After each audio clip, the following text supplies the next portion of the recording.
quality time with them, and you can understand that. I understand that from being a parent myself, but he's the most naturally gifted player that's ever played the game and possibly ever will, and we love watching him play. We love playing him and watching him play. It's an experience, and we certainly hope that he does come back and keep playing. Barry Hearn was quoted the other day as saying that he's snooker's Frank Sinatra. There's always one more concert in him, and I hope there is.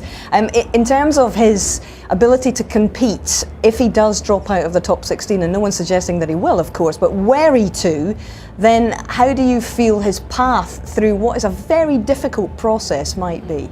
The qualifying section is as difficult as you want to make it, and obviously if Ronnie were to drop out of the top 16 and go into the next bracket down, he'd have to play one match extra to get to the TV stages of ranking events. That's not too terrible as long as you're prepared for the battle ahead, because in some of the cubicles there's not so many people watching, and all of a sudden you've got to sort of fight for your cause against somebody else. From Ronnie O'Sullivan's perspective as a player, I think probably he values he's as a commodity himself. So therefore, he's not prepared to play for small money. Trouble is, snooker's not big time as yet. So if he decides not to play in some of those events, it's down to how much he values his performance. But judging how many matches he's got to play for the season is obviously important for him as well. In general terms, it's testing the commitment of the older players, this new schedule, isn't it? It is very testing, yeah, and particularly the PTCs where you're not playing in front of crowds like that. It's one man and his dog, and sometimes even the dog doesn't turn up, and that's not very inspirational. But that's what you have to do. You have to go through that, and that for Ronnie will be a real chore. Okay, well, let's hope that he does stay in the top 16, because otherwise he's going to have to go through the dreaded qualifying for the World Championship. The cut-off point for the top 16 is looming. Anyway, to Alexandra Palace now, and this was conceived and built as a people's palace in the 1870s, and we've been very aware all of this week of echoes from the past, particularly in broadcasting terms, as John Chumley Warner, aka Parrot, can explain.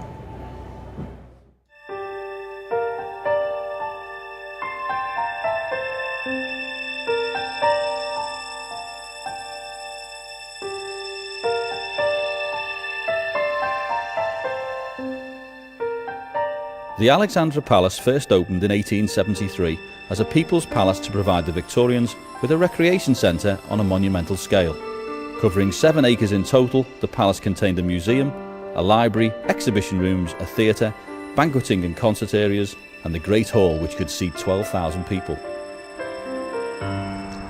In 1935, the BBC leased the eastern part of this building, from which their first public television transmissions were made a year later.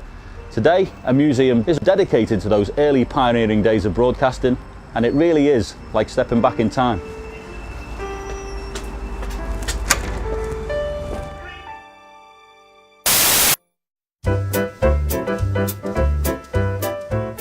Hello, and welcome to the BBC. This television thing is a kind of a hoot, although on the QT, I don't think it'll ever replace the wireless. We've got some new programmes for you next year. Snooker will be on the television. It's a kind of a poor man's billiards, played by riff-raff from the likes of Romford. Should be a jolly old show, though. Robert Seater is head of BBC History and a leading expert on the BBC's early ventures into television production at Ali Pali. Television was really the dot-com of its day. It was a brave new world. No one quite knew if the technology would work. Let us catch a brief glimpse of the transmitter halls, the control rooms and the studios, and see what television can do and how it does it. Here in the Vision Transmitter Hall, power from the electric mains is converted into the radio frequency power, which forms the carrier wave that brings this picture to you. Alexandra Palace was chosen mainly because it was high up. So the transmitter mast that needs to be built, you only had to build a little bit more on top of the building already there in order to reach the relevant height. Alexandra Palace is the home of the first ever continuous high-definition television in the world. The vision and sound are on. The station goes on the air. So for the first time, you had a real service. So you could look in the radio times of the day and you could see the 2 hours of broadcasting and you could pick your programme and make a date to watch it. Right, back to the studio floor, where we might well see such backstage scenes as these.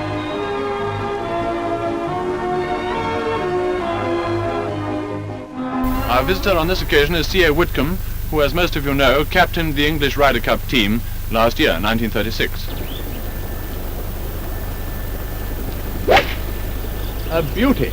Have you tried your new gas masks yet? Here they are. Aren't they marvellous? And before you know where you are, you have opera, ballet, you have first outside broadcast, you have boxing on air, and you have snooker. Snooker? How are we going to broadcast this? I think I'll leave it to the boffins.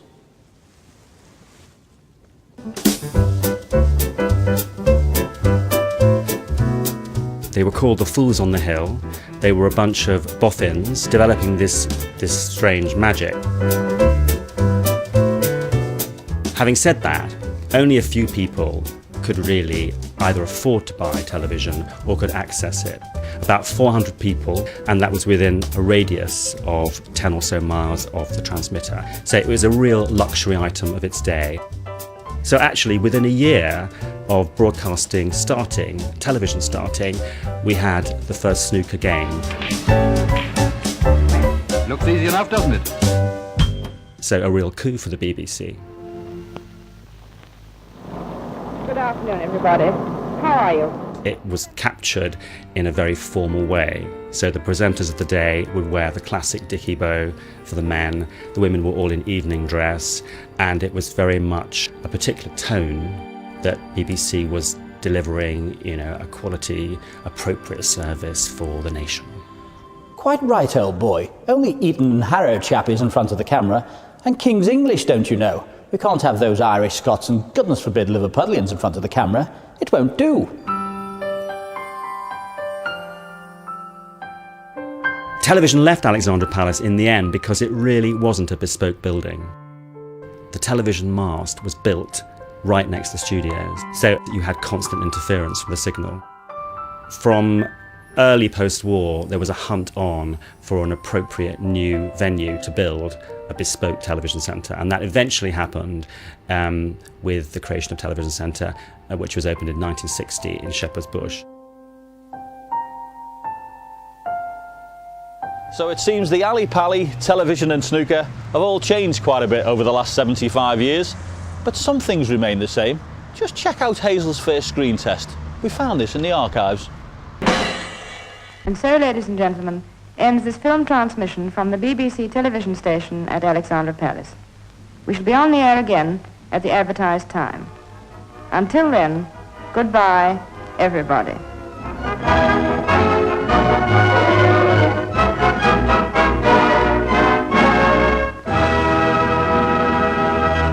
Ah, yes, Scots, Irish, Liverpudlians and riff-raff from Romford, all represented in our broadcast now on the snooker. It'll never catch on television, Steve, will it? And who'd have thought that snooker would have been used to sort of promote colour television? That's how Pop Black effectively started. Yes, indeed. It's been fascinating, isn't it? And how successful do you think this venue has been over the last week or so? As a venue, I think I'm very impressed. It can host a lot of different things. The facilities are very good for everybody. As a venue, it's got potential, not just for a one table, but for more than one table. But as a one table setup, this is superb. Okay, it may not have the character of the conference centre, which was a totally different shape and was in the round to some degree, but it's still got a lot going for it. Great view for everybody in this room. Yes, absolutely. It's been terrific. And watching a 40-inch plasma screen these days, oh yes, times have changed greatly since 1936. In the players' room, Ken has managed to find some rather nervous spectators, I think. Yes, I'm delighted to be joined down the players' room by Neil Robertson's better half, Mila, and young son, Alexander, who seems to be enjoying the experience. Yeah, so far so good. There's a lot of people to play with, so he's quite happy to run around. It's the first time he's been to see his father play. How are you coping, and how is he coping with the experience? Yeah, he's good. Yeah, he's again, he got lots of people to play with, so he's quite happy. I would say I'm a quite bad watcher because I get really, really nervous, and yeah. But you must be pretty happy the way Neil has played, because he's played very, very well tonight, hasn't he? Yeah, he has. Very proud of him, and I know this is something he really, really wants. So yeah, very good. Okay, and you're from Norway. How is the popularity of snooker over in Norway? It is definitely growing, especially with Kurt Mafflin living over there now. So it's getting more and more popular. Yeah. Okay, and any chance of young Alexander following in his father's footsteps? Maybe. We'll see. Okay, we'll see. Yeah. All right. Thank you very much. Thank you. Okay, good luck. Yes, nervous times for Miller, and of course for Alexander. He doesn't seem too bothered actually. I know he's just playing around there in the players' lounge, but I'm sure he'll be watching. Certainly Miller will be watching over the next few frames as we get to the nitty-gritty of this year's Masters final. Now, John Parrott has now managed to get rid of that 1930s tweed suit. Too itchy, I'm sure, for the commentary booth, and he's joined Dennis Taylor in there.